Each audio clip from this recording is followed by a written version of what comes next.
I usually try to do a little bit better job of trying to memorize the introduction, but our next speaker's got a pretty long list of accomplishments. So if you don't mind, I'm just going to slip over here. I'm going to introduce Susan formally. Susan Young. Susan and I met a few speakers ago, and I knew right away that she was the kind of person that would be great to lead this morning's conversation. Susan's an author, national keynote speaker, and leadership development trainer who works with organizations wanting to improve positivity, productivity, and profitability so they may thrive, prosper, and succeed. As a CEO for Susan Young International, her clients have included the United States Air Force, Boeing, McDonald's, Vector Aerospace, National and State Association, and various nonprofits, just to name a few. Susan holds a master's degree and certification in human performance technology.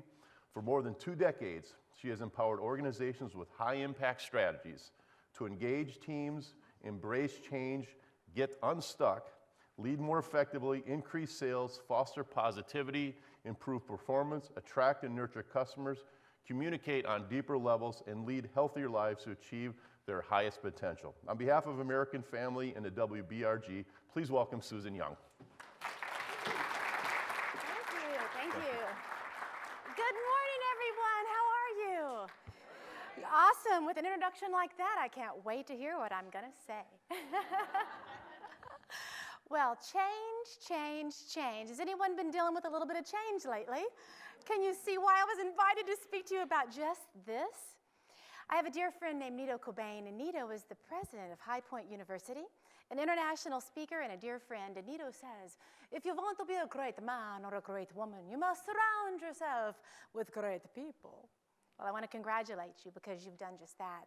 Every person that I've had contact with, every employee that I've had the pleasure of working with American Family has impressed me beyond description. Aren't you proud to be a part of this team? Aren't you proud to be surrounded by such excellence?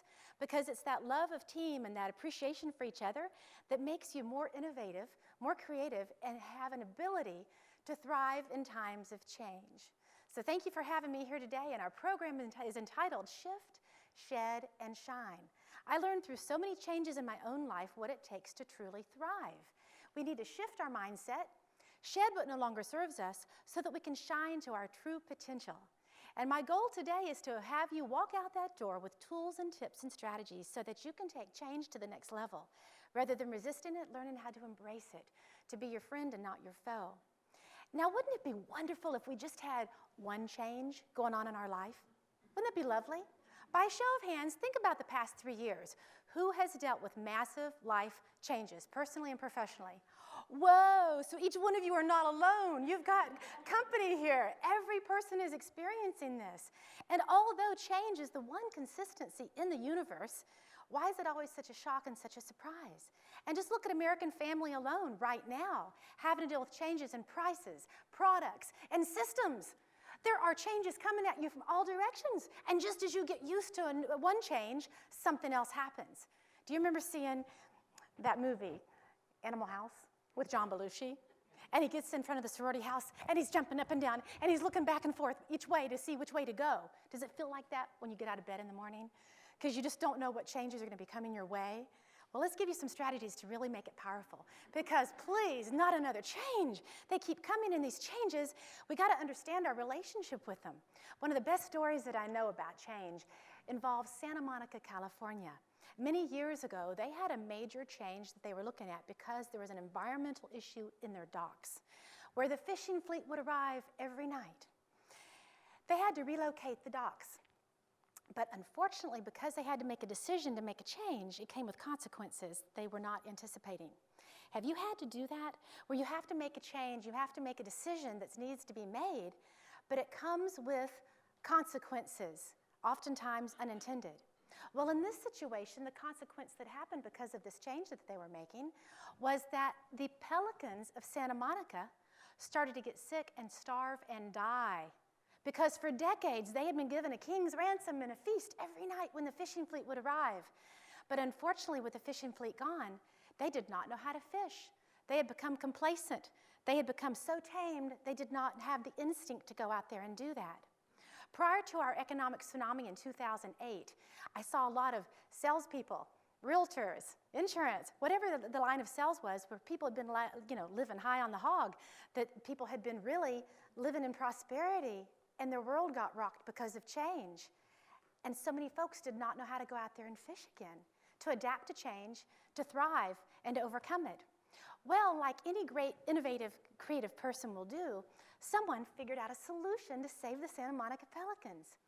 They went out and got wild pelicans and brought them into the tame flocks to teach them how to fish again.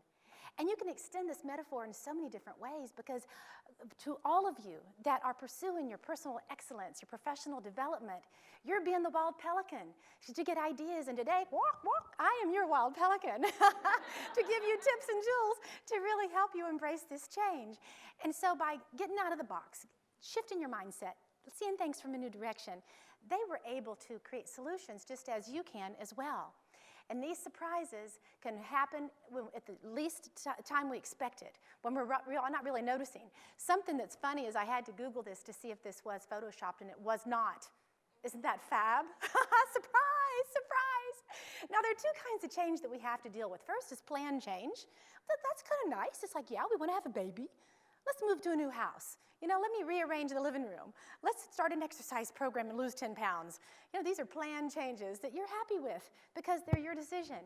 But unfortunately, life continues to throw unplanned changes on you that you weren't expecting, and it creates uncertainty, it creates fear, it creates discourse and chaos. It creates a cacophony of emotions. And with every change that you have in your life, whether it's planned or it's unplanned, there are two sides to every change. There is the visible, which you can see the new price list, the new product list. You can see strategies. You can see things that are happening. But what oftentimes leadership doesn't pay attention to is the invisible aspect of change, which is how you feel about it. How are you reacting? The internal struggles that you have and the internal conflicts of fears and lacks and so forth. And so today I really want to focus on these invisible aspects of change, because you have so much power to change the way that you see change, to have something work for you rather than against you. And oftentimes when we have change, we have such an onslaught of negative emotions that tear us down and keep us stuck. We could be lost, confused, perplexed, fearful. Look at all these, bewildered, disoriented. Do you resonate with some of these descriptions? I imagine that you do, because when things are happening, especially when they're unplanned, it can really create it for us. Now, fear, I have to say, is the number one reason why people resist change. I love the acronym false evidence appearing real, where the fear feels very real, even though it's all in our mind and all in our head. But I have a couple of other acronyms you may want to make a note of. Forget everything and run! Run, Forrest, run! Or my favorite of all time is forgetting everything's all right. Because in spite of all the changes, you've got your health, you've got your friends, you've got your love. No matter what's coming down the pike, if you're secure in your character values and your love for others, it's all going to be okay.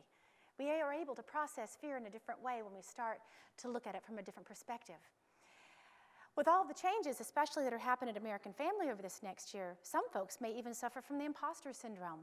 The imposter syndrome is when you have self-doubt with all that invisible internal emotional chaos that's happening. And you wonder, why are they making these changes? Haven't I been doing a good job? What's wrong with what I've been doing? Why does it need to be changed now?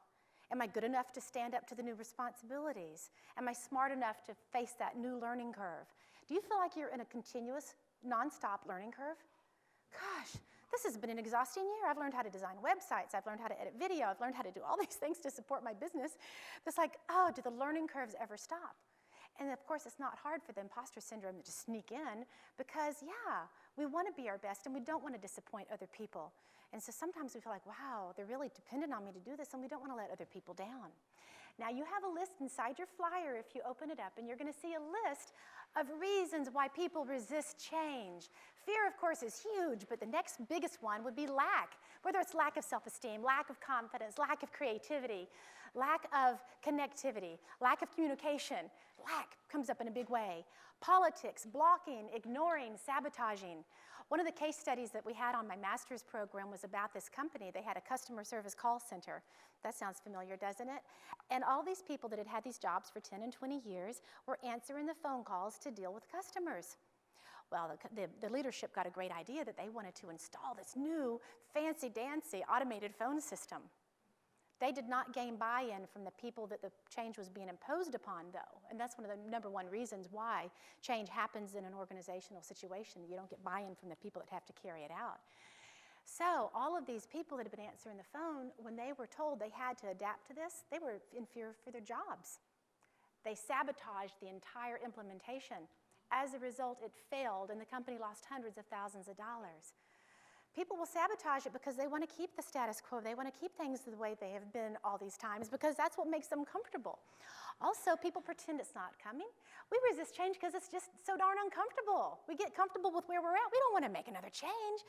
But have you gotten to a point sometimes you just procrastinate or you're simply too tired? Too tired? Sometimes you're just too tired. Not another change. Really? Really? Personality conflicts, organizational assumptions and values, and also disruption of interpersonal relationships. Oh yes, there are a lot of reasons why we resist change, and that which we resist shall persist. The more resistance you put up to change, unfortunately, not only creates more suffering, but it also can make you irrelevant. And in this world today, change is a consistent that we have to continue changing, continue growing, and continue learning just to keep our place. Charles Darwin said, "It is not the strongest of the species that survives, nor the most intelligent, but the one who's most responsive to change." So how responsive to change are you? Change is not always bad. It can be very, very, very good. One of my National Speakers Association buddies, Joel Weldon, tells a fantastic story about this little hair salon that was a really high-end boutique. Beautiful, $75 a haircut in a mall. When you go into their salon, you'd feel like pampered, like you were the Queen of Sheba. It was such a beautiful, beautiful salon. But like with things in life, they had to face one of their greatest fears. One of these $8 haircut joints was going to be opening in the mall. And they're like, oh my gosh, how are we going to deal with this change? This is going to put us out of business. Here we're charging $75 for a haircut. They're going to do it for $8. How in the world are we going to survive? Have you ever been perplexed with a change like this that you think threatens the status quo for you? And it's like, there's no way we can overcome this. That's too good for the customers. So some brilliant change agent was very innovative and creative, and they took a poster board and they wrote with a big magic marker a poster to put in the front window of the store, and it said, "We fix $8 haircuts." You can see how, just by shifting your mindset, you can embrace change. My 87-year-old Aunt Marjorie is so fabulous, and she's the first one that ever told me that change is inevitable, but growth is optional. It's your choice if you're going to grow through it. And please finish this sentence for me. That which does not kill me. Sorry, Nietzsche, I've rewritten it. It is now, that which does not kill me illuminates me. Because it's truly the toughest stuff in life that has taught me the most. Every one of you, we're all old enough in here that we've endured tragedy, crisis, sadness, depression, frustration, surprise, things that have been challenging for us. And if you look back to these lessons, these are also the times when you grew the most, you learned the most, you became wiser, you became smarter.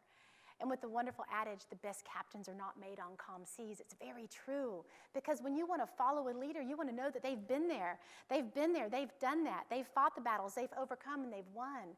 That's how we create trust and dependability. And that's how people get promotions when they've got that experience under their belt. And so when changes do happen that are tough, look for the opportunity and find gifts in the pain. Now we're going to do a quick assessment that literally takes 1 minute. But it's going to give you insight beyond description because it'll show you quickly how you are adapting and reacting to change. If you'll open your handout, you're going to see a little assessment tool. And as you look at each one of these descriptives to see how you are responding and reacting to change, you're going to be able to tally up a scorecard at the end to come up with a number. If you'll please do that right now to get your score. There are no right answers or wrong answers. All scores are loved here.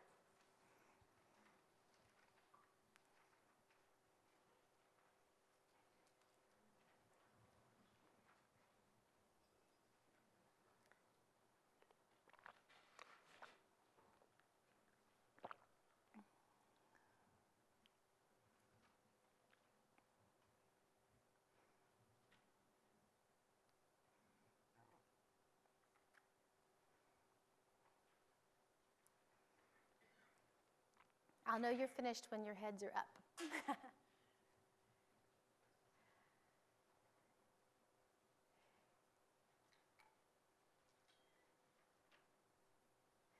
Okay, several of you have finished. So I'm going to go ahead and ask if you'll please to shout out your number, positive or negative. 0. That's equally balanced, isn't it? Positive what? 40. Positive 40. Positive 10. Any negative 70s? Negative 90s? Negative 50? All right. See, the positives and the negatives are both equally valuable because we all have different personality styles, we have different personality strengths, and that's where the diversity is so important on your team. But it also gives you enlightenment real quickly if you're putting up more resistance to change or if you're embracing it more often. I score about a positive 80 because I love change, but that's just my personality style. I was training for the United States Air Force, and I had a room full of engineers, and there was this one fellow that had a negative 100. Do not even move the pencils on his desk. He does not want change. And that's okay, but it gives you a perspective, though, as we move forward, why we might get more stuck when changes do happen that make it more difficult. With every training and speech that I do, I really want to talk about the law of cause and effect because when it comes to change, when you understand the personal power you have to create your own reality, you can create more of the desired results that you are after. Be, do, have. If you do nothing, you'll have nothing. If you do something spectacular, you'll have something spectacular. People go through life all the time complaining about what's not working and why they don't have it, but they're being and doing exactly what it takes to prevent it. They're being and doing exactly what it takes to make it more of a challenge and more of a struggle. So be aware that you have the power here to change your attitude towards change to work for you. A fabulous law of the universe also in nature is the law of expansion and contraction. That it's scientifically impossible for something to expand at the same time that it's contracted. And I'm going to give you a short example in an exercise about expansion and contraction because this internal change that I'm talking about, that's invisible when you have change happening, it's going to speak to this in a great way. That when you are happy, when you are joyful, when you're confident, when you're successful, it creates expanded emotions that build you up and create these upward emotional spirals, as they say in positive psychology. However, when you're sad, you're scared, you're defeated, you're frustrated, you're stressed out, it creates these downward negative emotional spirals. But there's something that you can do to shift it very quickly. Would everybody please ball up your fists for me? I want you to look really angry, and I want you to growl at me and say, I am so happy. Okay? I am so happy. Now I want you to stretch your arms out. Yes, this will wake you up for the morning. Oh, it feels good. I want you to smile at the sky and say, I am so depressed. Okay? I am so depressed. It's ridiculous, isn't it? But the reason it's ridiculous is because it's incongruent. We show up to life doing one thing and wanting something different. Why are we doing that? And you also saw that regardless of what your words were, when you shifted your physiology, it changed your physiology, didn't it?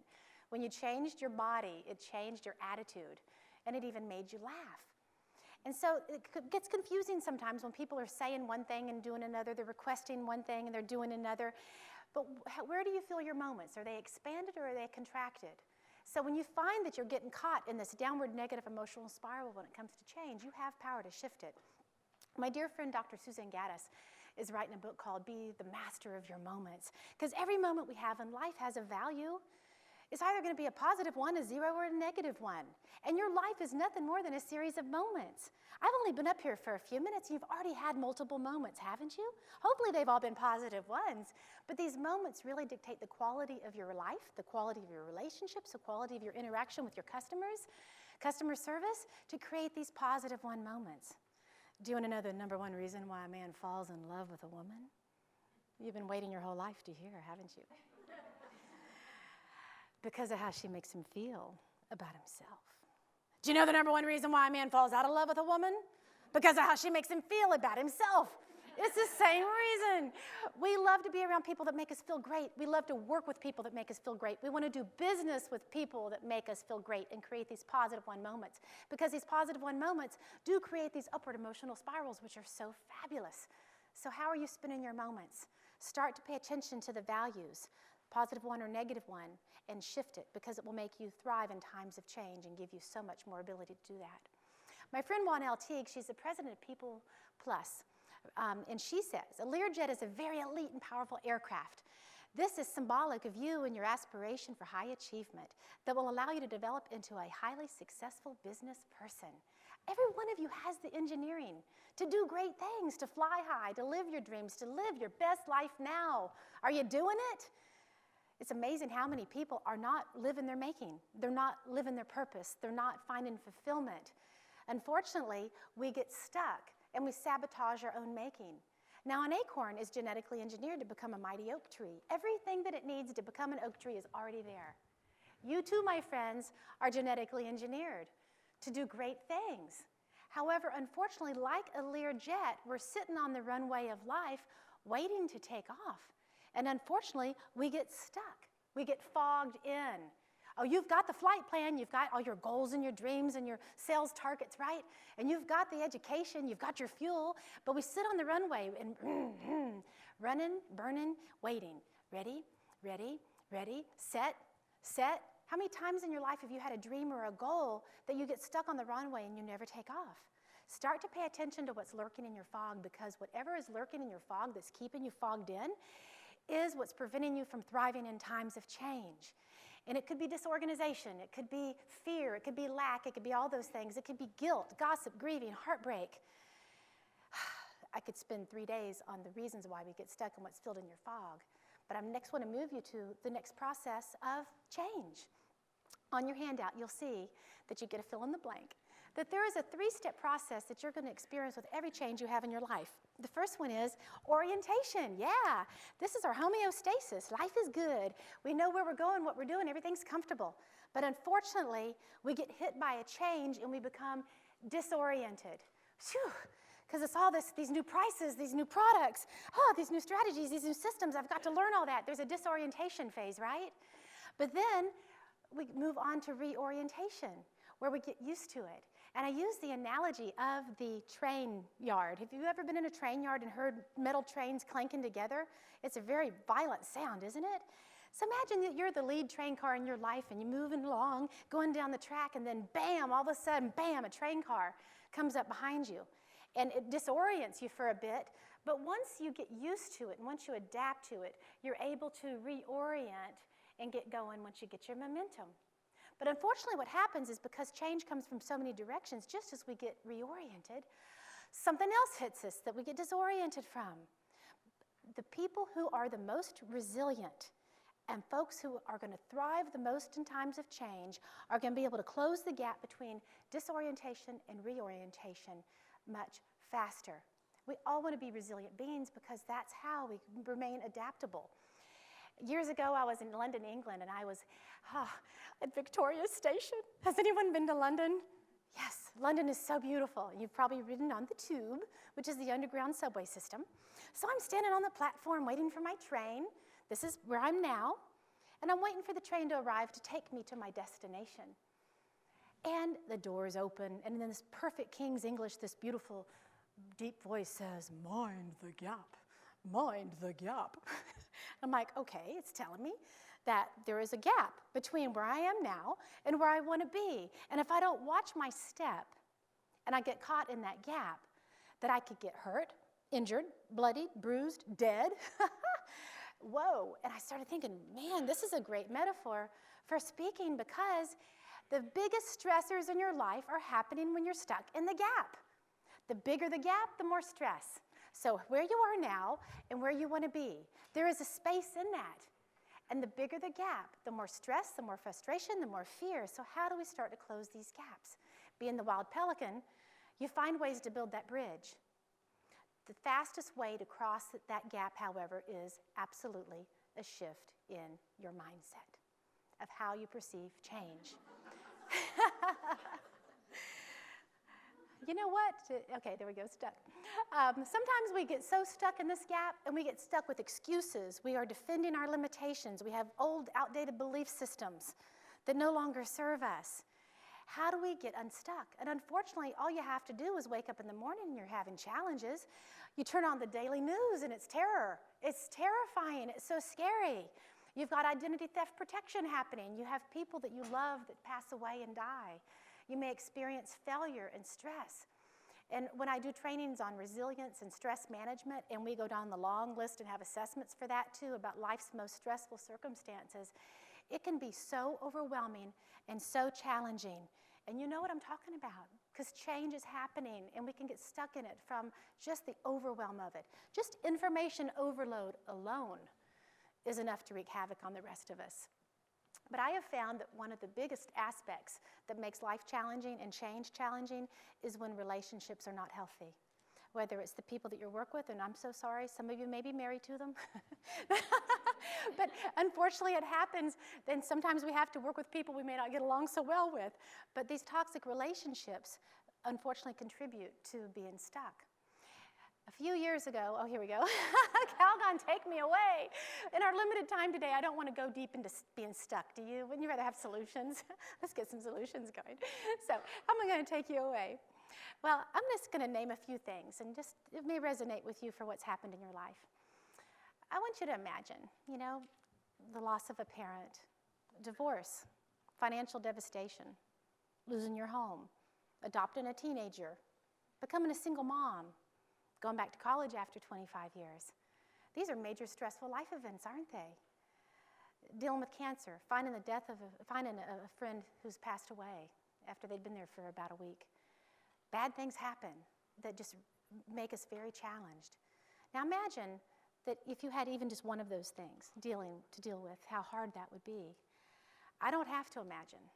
Everything I just said happened to me simultaneously all at the same time. I felt like I had machine gun fire coming from all directions attacking me, because just as soon as I'd try to handle one crisis, something else would happen, and it was like the stars were out of alignment and I didn't understand it. And over the past few years, I thought, how am I going to get unstuck and move forward with all this devastating change and pain and heartbreak and sadness, so many things that were far beyond my control that I didn't know what to do with. And I started journaling, and I started writing, and my book was born as a result of it that I'm trying to get finished. But I realized that to really thrive and to pick myself up from all this terrible stuff that had happened, I had to shift my mindset, and I had to shed what was no longer serving me so that I could shine to my true potential. And you have it on the front of your flyer to remember what shift, shed, and shine means, because I don't know how we thrive in life without shifting, shedding, and shining. And we're going to go in for the few minutes we have left onto each section. I wish I could cover the entire book for you today, but they were going to make you leave at 9:30. I'm so sorry. But this will give you just a taste of a few things about how you can make this happen so that you can truly thrive and thrive. Now, Einstein said, "We cannot solve our problems with the same thinking we used when we created them." Shifting your mindset is absolutely critical to thriving and looking at new ways to see things. Wayne Dyer says, when you change the way you look at things, the things you look at change. First, become mindfully aware. What is working in your life? What is not working? What is creating these upward emotional spirals that expand you and make you happy? What is creating these downward emotional spirals? Where are your positive ones and where are your negative ones?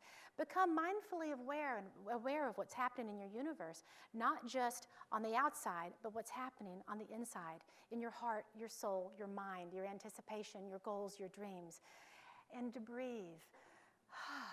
It's so nice just to stop long enough and take a breath. Here are two questions you may want to write down, and this is a homework assignment you didn't know you were going to get. These are two of the most powerful questions that can change your direction for thriving. Number one, if you take a blank piece of paper, write this first question at the top. What makes me ecstatically happy? These are the positive ones in your life that bring you joy, that bring you energy, that make you so happy. These positive ones could be anything from a hot cappuccino on a cold winter's day to petting your dog when you get home. It could be taking a scuba diving vacation, or it could be baking a cake for a friend's birthday. When you start to make a list of what makes you ecstatically happy, you're going to find a shift in your physiology just by virtue of writing this list out. Now, the other question on another piece of paper will be, what drains my energy? These are the negative ones that are bringing you down. As Socrates said, the unexamined life is not worth living. These two sentences will give you complete clarity instantly when you start to see what is bringing you down and creating the negativity. And then when you have these two lists side by side, ask yourself, where am I spending the majority of my time? Because you know, life is short. And our moments pass very, very quickly. It only takes 1 to 3 seconds to create a moment. And we have 20,000 opportunities to create new moments, and that's with 8 hours of sleep. And so where are your moments being spent? Because when you can start to move more into the positive one column, you're going to find that you're going to be more resilient, you're going to thrive, and you're going to have sustainability for a joyful and happy life. A huge part of mindset is to look at challenges as having a breakthrough rather than a breakdown. It is your choice how you're going to see it and how you're going to think about it. A few years ago, I had cancer, and it was skin cancer, but I did not know if it was going to be basal cell carcinoma or if it was going to be a malignant tumor. Had no idea. I was scared. And of all places, guess where it was? Right here, front and center, right above my forehead. I'm like, really, God? Why couldn't it be there or here or there? Why there?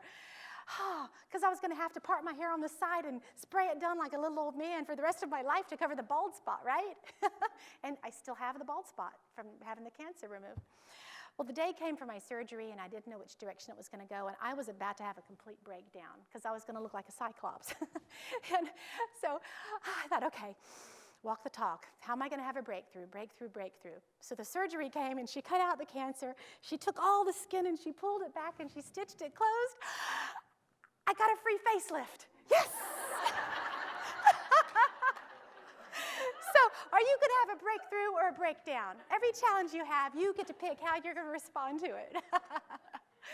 And I am so proud to be a part of the American Family Insurance Dream Team over at the Dream Bank.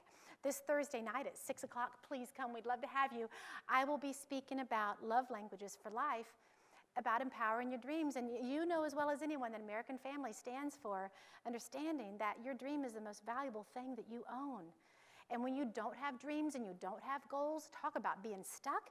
It's those dreams and those goals that help us to keep striving and thriving and pursuing excellence and pursuing joy and to continue growing.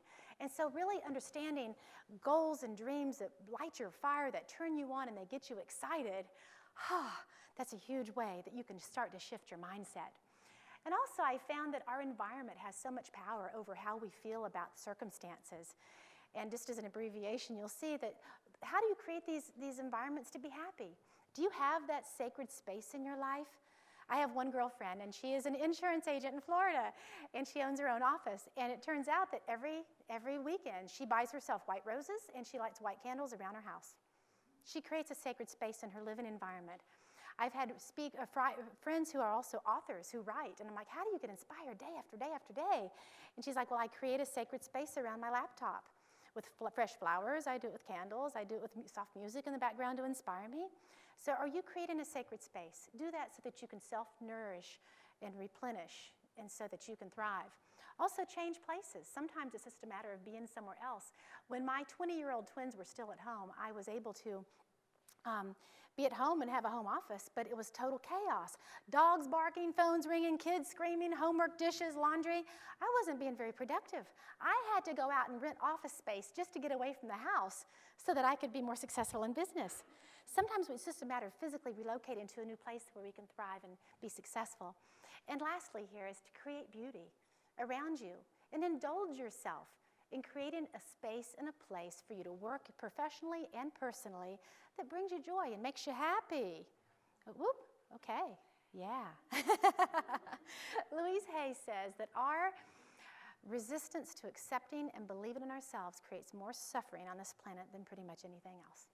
Isn't it the truth? Is that when you don't believe in yourself and you don't love yourself, it's very hard to give that love to other people.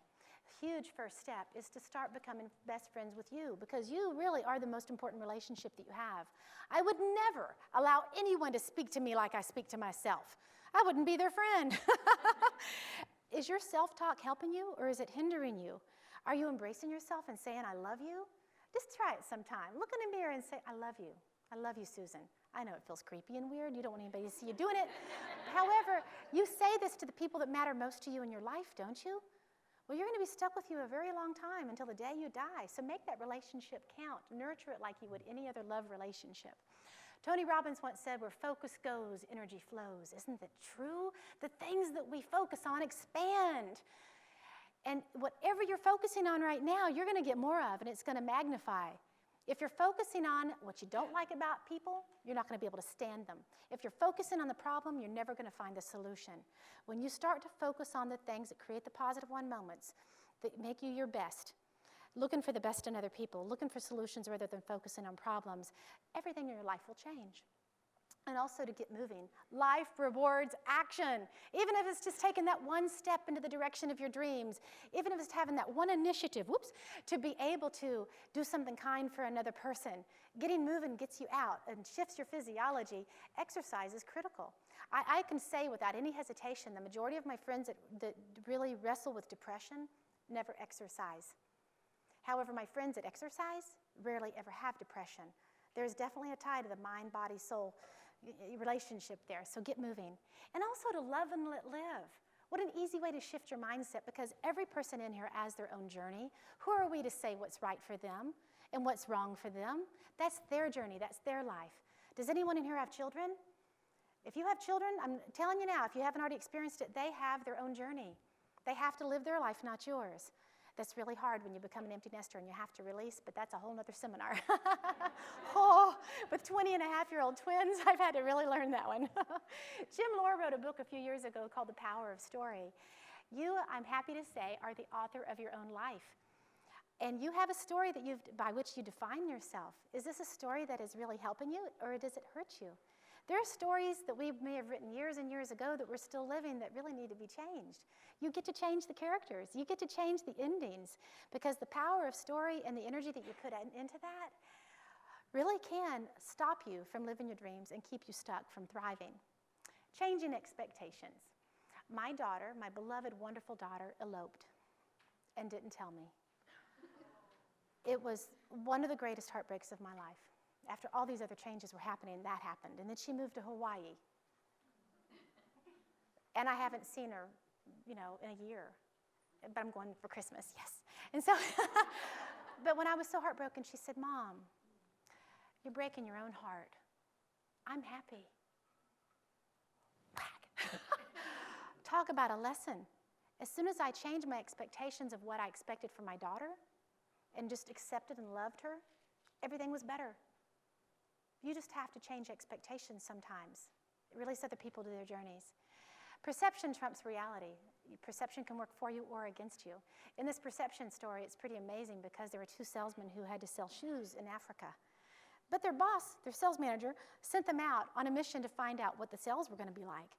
And the first salesperson comes back and says, "Oh, this is incredible. This is the greatest opportunity I've ever seen, because no one has shoes." The other salesperson, however, said, "We're never going to make it. There's no market there because no one has shoes." Same reality, different perception. There is no reality, there's only perception. Start taking personal responsibility for what you want to change in your life. Healthy and clear communication is critical. That when you can communicate from an authentic heart and, and people understand each other with mutual respect, huge. So much suffering happens and we get stuck and don't thrive because of misunderstandings, right? And a lack of communication. And also just gaining closure and completion. I love to-do lists. Anybody to-do listers in here? When I have a to-do list, even if it's not on the list and I've done it, I'll write it down just so I can scratch it out. Do you do the same thing? Oh, I love that closure and completion. It feels so good. Well, that gave you a flavor of how we can shift our mindset. In my new book, I'll have about 60 ways you can do that, but with our limited time, that's what we've got today. Okay, shed. What is holding you back? Years ago in the Great Depression, they had all of these families that were just suffering from having no money, no entertainment. And that was the birth of the flea circus, where people had to find cheap ways to entertain themselves. Have you ever heard of a flea circus? Yeah, that you can actually train fleas. You're like, "Susan, this is so random. What does this have to do with change or thriving?" It has everything to do with it, and you're never going to forget this story. Is that you can take a handful of fleas, and you can put them into a jar.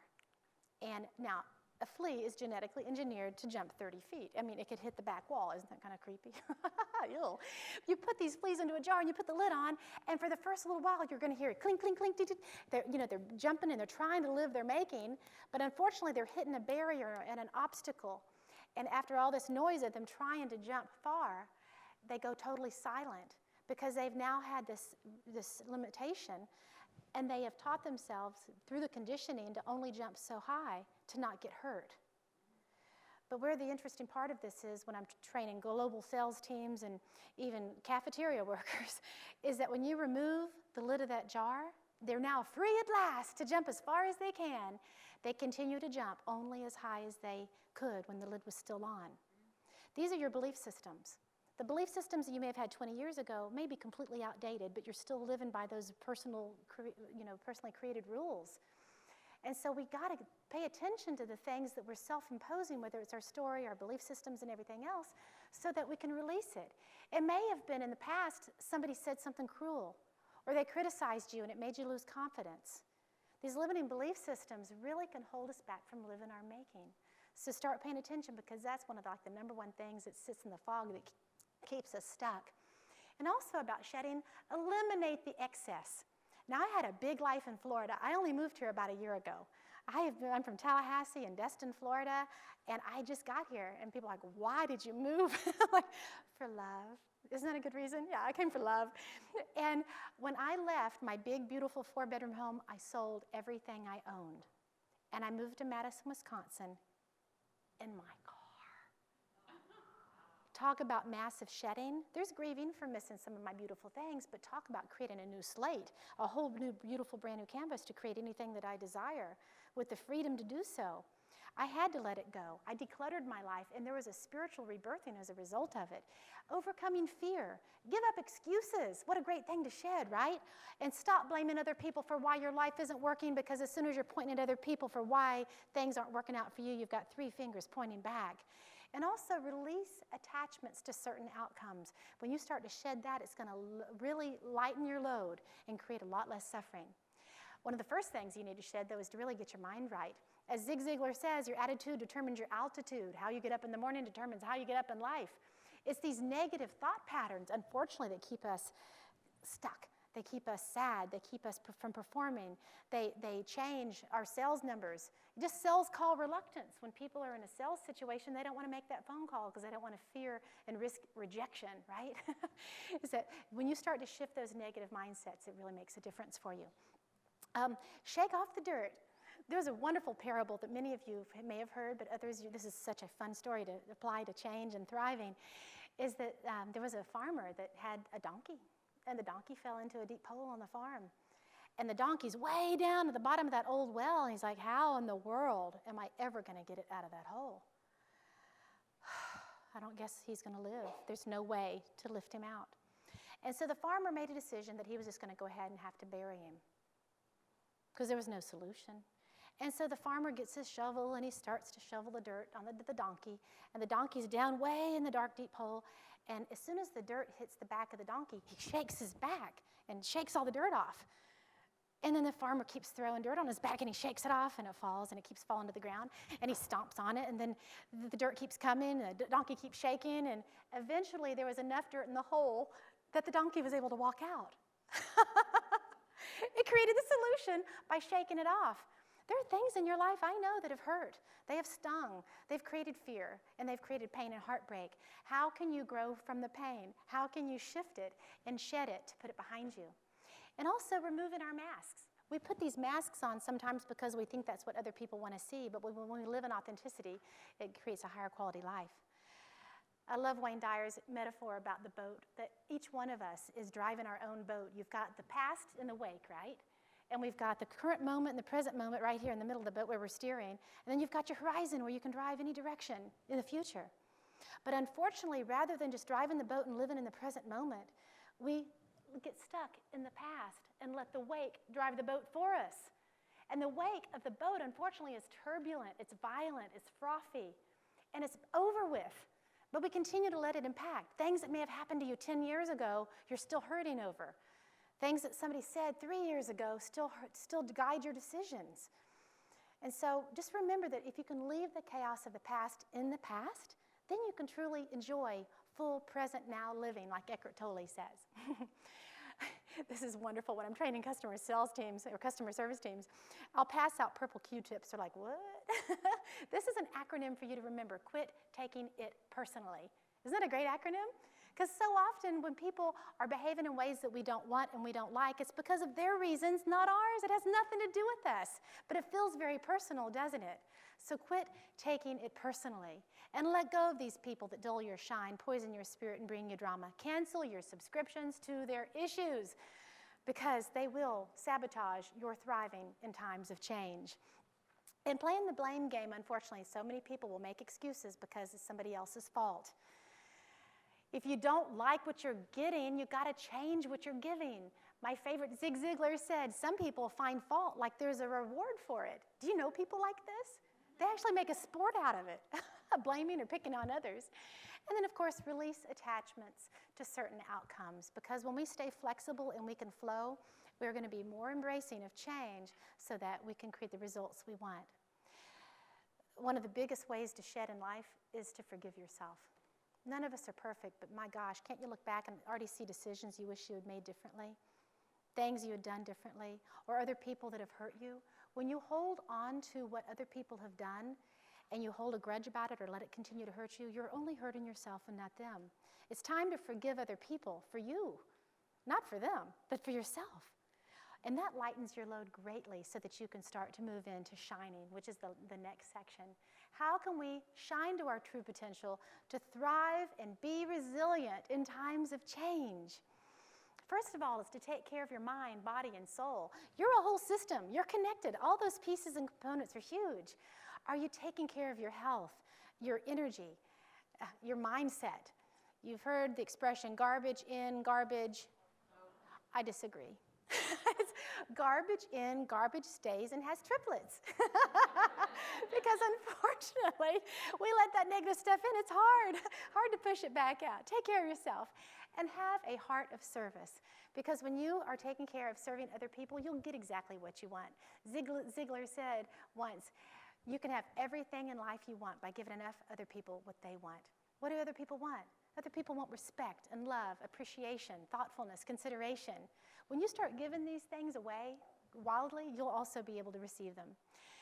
Nurture your network. When I began earlier today and I said, you can have what did Anita say? If you want to be a great man or a great woman, you must surround yourself with great people. Who are the people in your network? Because you've probably heard the statistic that you become an average of the top 5 people that you hang out with. Who are these folks that you're nurturing? Has anyone ever been to Aspen, Colorado? Yep, Aspen. In Aspen, Colorado, they have these trees that are beautiful, hundreds of thousands of trees in a forest.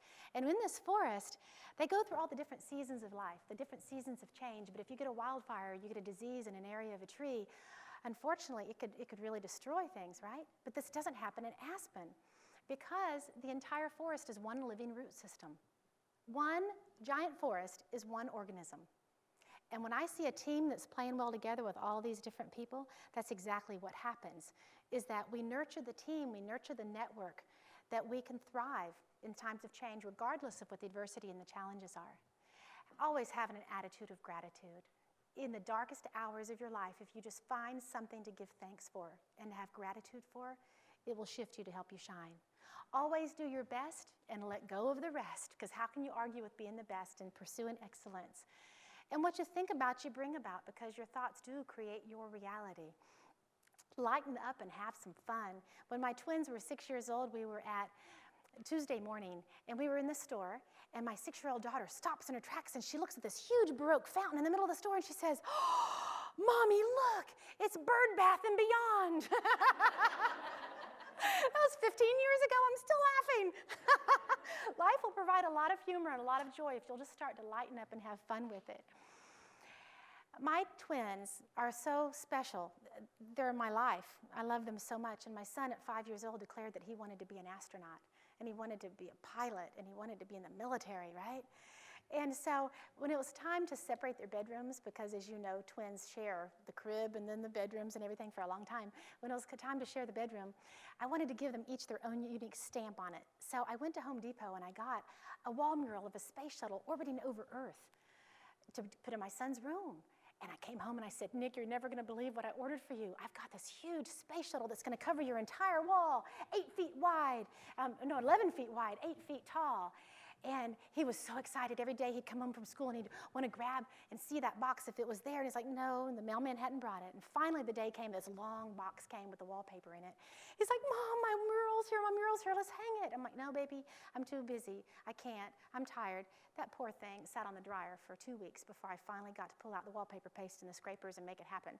So the day came, we're putting up his wallpaper mural. It's amazing. I had glow-in-the-dark stars. I had airplanes hanging from the ceiling. I had a beautiful, brand new bedspread. When he would lay in bed, he felt like an astronaut. The next weekend, this was his biggest dream, to be an astronaut, right?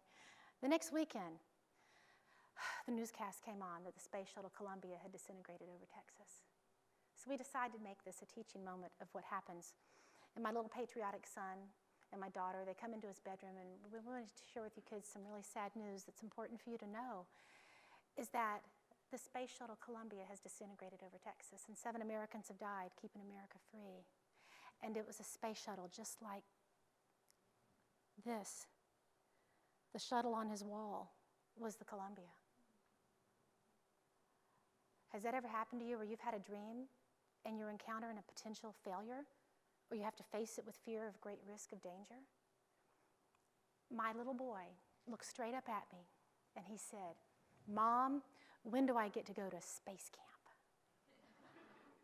He believed in his dreams. Are you believing in your dreams? Dreams that you had 5 years, 10 years, 20 years ago. It's time to make them happen.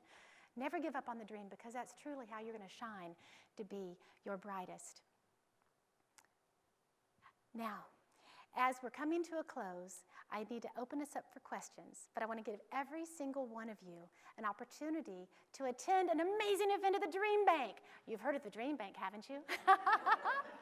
On December 3rd at 6:15, this Thursday night, I will be delivering a program called Love Languages for Life, where you can really understand the recipe for figuring other people out as well as figuring out yourself. So whether it's personal relationships or it is professional relationships with customers, you'll be able to take your relationships to the next level. And so we're going to be sending you out an invitation today so that you can register if you would like to attend. We only have a few seats left, so we hope to see all of you there. So with our very few minutes we have left, can we see if there are any questions? Marlene, has anyone sent in a question from Milwaukee? Okay.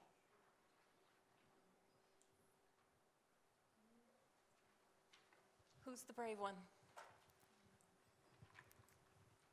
Well, thank you. Pretty in pink.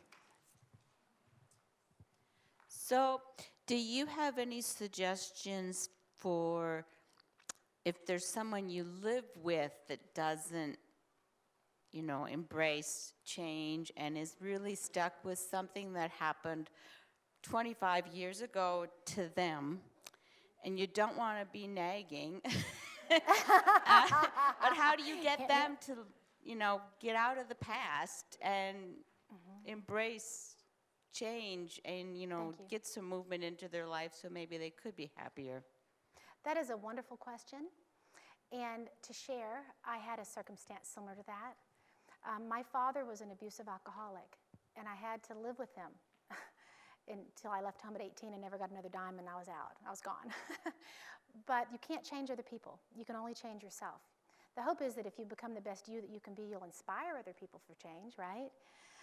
But I learned a really wonderful technique that I'll tell you now. It's a chapter in Shift, Shed, and Shine, and it is called involved detachment. That when you release them, that you accept the fact that they're just that way, that there are people in our lives that we need to stay involved with. We may love them, be related to them, be married to them, have to work with them, but there is a way to emotionally detach so that their behavior is not impacting you at such a deep level. So involved detachment, I hope that terminology will help you. And also in amping up the clear communication and finding what really is their hot button that would give them joy. That's what we talk about in love languages, is if this is a person that has a certain need from you, it can help to fade out some of the bigger challenges. If you're loving them the way that they need to be loved, appreciating them the way that they need to be appreciated. Does that help somewhat? Involved detachment.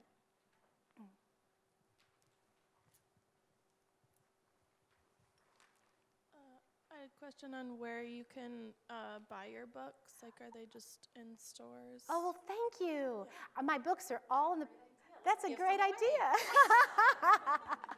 I have 3 books right now that will be published and out this year. in 2016, I should say next year, right? And the first one is called The Art of First Impressions for Positive Impact, How to Shine Bright and Stand Apart from the Crowd. And we're going to be giving 3 away. I'm expecting the release date's going to be around February. But thankfully, working with Janet and your team and Marlene and Michelle Post, is that when each book is released, we'll be happy to let people know about them. And so we're going to give 3. Pick 3 winners right now. Yes. And then Shift, Shed, and Shine should be out around June or so. Yes. And they will all be on Amazon. Okay, the first winner is? Oh, you have to read it. My eyes are bad. Oh, my. See, this is a change that none of us were really anticipating. No. That's a major one. 303-339. 303-339. Nope? Oh, good. Okay. Art of First Impressions for Positive Impact.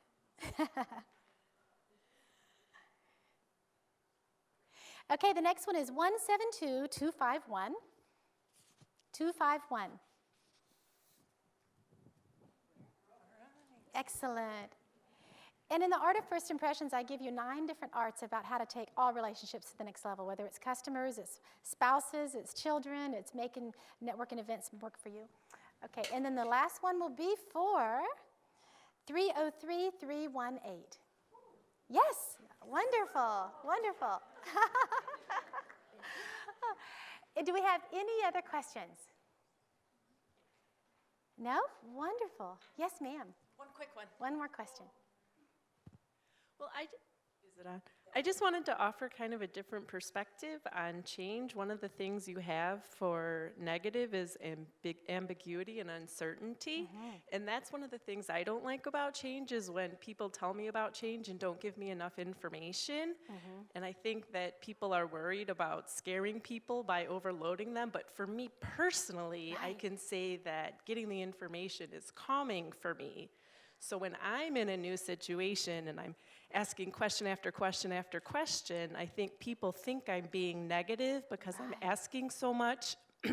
But for me, that's what makes me adjust and helps me deal with it better. So I just wanted to kind of throw that out there as a detailed person. Yes. That's what I need. That's excellent. And for those of you that are online, she basically shared that the more information, the better, so that when a change is happening, you're going to be more successful in dealing with it, not by being negative or resisting, but by getting more information, because knowledge is power. Thank you for sharing that. Great perspective. Well, Any I other promised. perspectives? I promised to get out on time, so we're not quite there. But I promised Susan would be educational, motivational, and inspirational. Did she deliver? Yes. Thank you. Thank you so much.